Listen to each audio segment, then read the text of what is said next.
Long ago, in a quiet coastal village called Umwokolo, there lived a humble fisherman named Okeke. Okeke was known across the village as a hard-working man, but no matter how many nights he spent at sea, his nets always came back empty. The waves mocked him, the wind whispered hopelessness into his ears, and the stars above seemed to pity his struggles. Every night, Okeke pushed his small wooden canoe into the dark waters, praying to the gods of the sea for mercy. But mercy never came. Each dawn, he returned home with nothing but an empty basket and a heavy heart. At home, things were even worse. His wife, Neka, was a woman of beauty and fire. At first, she had believed in him, believed in his hands, his dreams, his promise that tomorrow would be better. But as the days stretched into months and the months into years, her faith began to fade. The children cried of hunger, the neighbors gossiped, and Neka's voice turned sharp as broken glass. One night, when Okeke came home empty-handed once again, she broke down completely. "Okeke," she shouted, her eyes red from tears.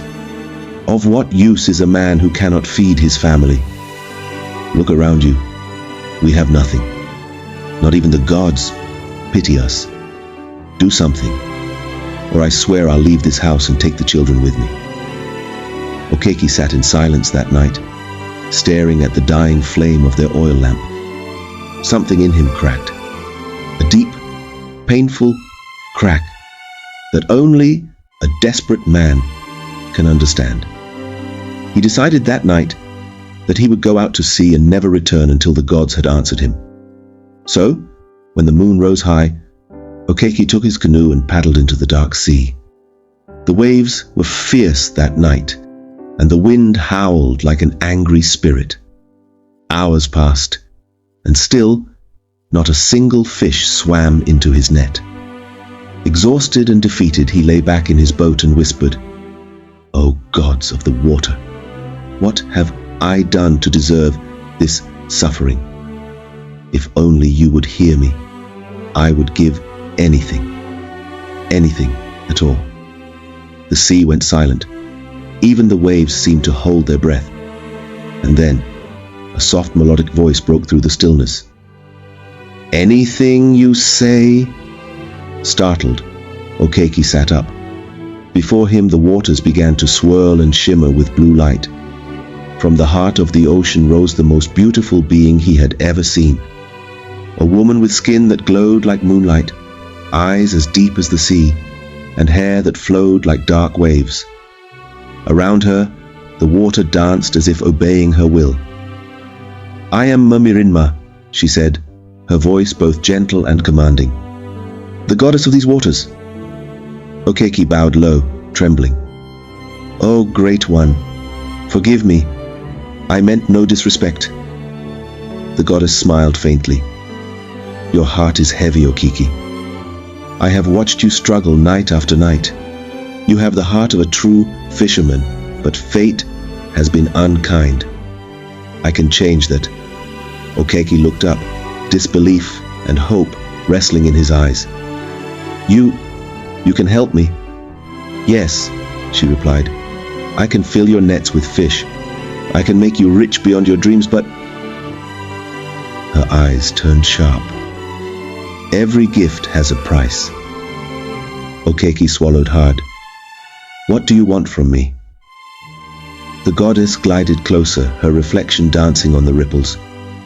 "Swear to me that you will never stop fishing, that you will always honor the sea that feeds you, and once every week, on the night of the full moon, you will return here and lie with me beneath the waves." Okeke hesitated. His heart raced. The thought of breaking such a promise frightened him.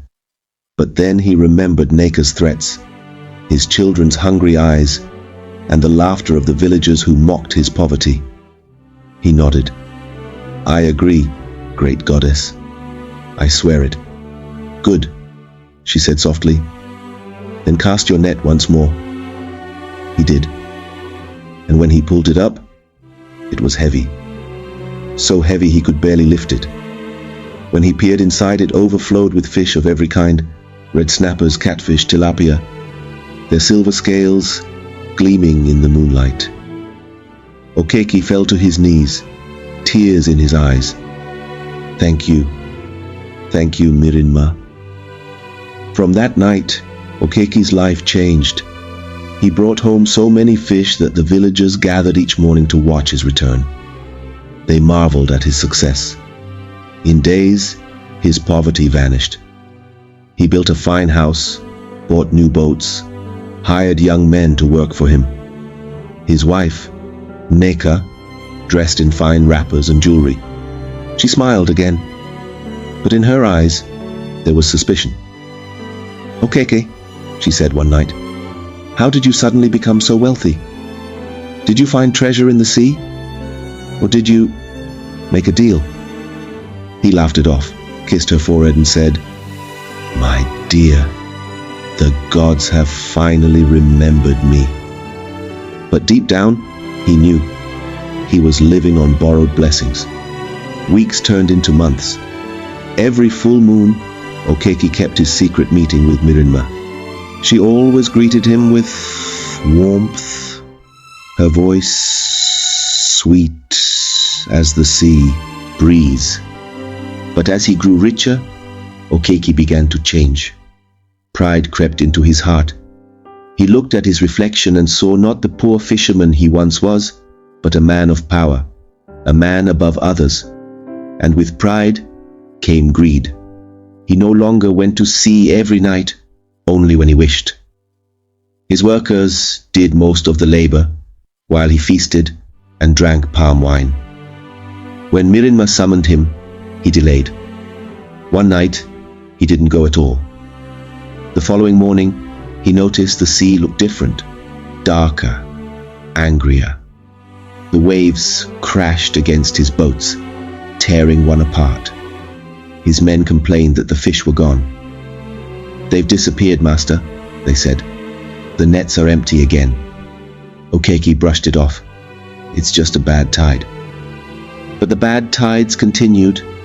His wealth began to vanish like smoke in the wind.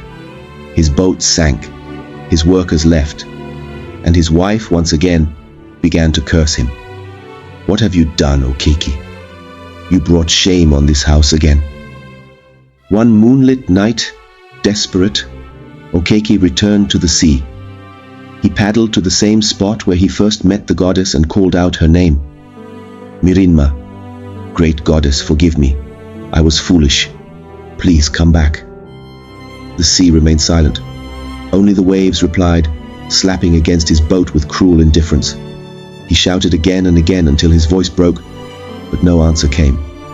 Then, from the depths below, a faint whisper rose, sorrowful, distant.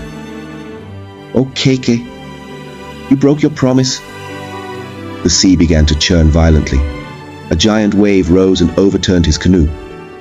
Okeke struggled, gasping for air, but the weight of the water pulled him down.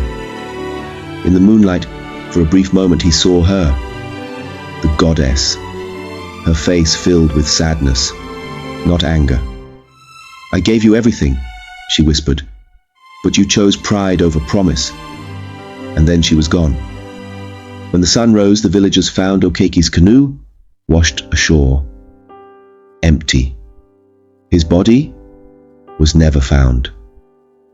From that day, the villagers say that on nights of the full moon, when the sea is calm and silver, you can still hear the faint sound of a man's voice calling out for forgiveness, and sometimes if you listen closely, a woman's laughter, soft, mournful, echoing beneath the waves. And so ends the tale of Okeke, the fisherman who traded his soul for fortune, and lost everything when he broke his word. The elders still say, "A promise made to the spirits is a chain. Break it, and you bind your own fate." Moral of the story: greed and pride can drown even the greatest of blessings. Keep your word, for the spirits never forget.